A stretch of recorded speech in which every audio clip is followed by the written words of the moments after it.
Hi అండి. ఇంతకుముందు నేను చెప్పినా కదా పైపింగ్ ఏ సైడ్ వేసుకోవాలనేది. ఇట్లా వేసుకున్నాను.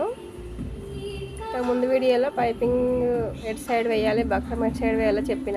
ఇట్లా వేసుకున్నా. కింది సైడ్ బక్రం ఉంది, పైన సైడ్ వచ్చేసి ఇది వేసుకున్నా. ఇప్పుడు మెయిన్ క్లాత్ని ఇలా పట్టుకోవాలి. ఇదిగోండి, ఇక్కడ నుంచి బక్రము సైడ్ అండ్ పైపింగ్ ఒక సైడ్ వేసినాం కదా, అదేమో ఇలా మెయిన్ ఫ్యాబ్రిక్ మీద ఇలా పెట్టుకోవాలి. ఇట్లా పెట్టుకొని సైడ్స్ జరిగిపోకుండా ఇట్లా పిన్స్ ఏమైనా పెట్టుకోవాలి. క్లాత్ మెయిన్ ఫ్యాబ్రిక్ మీద జరిగిపోకుండా ఉండడానికి పిన్స్ పెట్టుకోవాలి.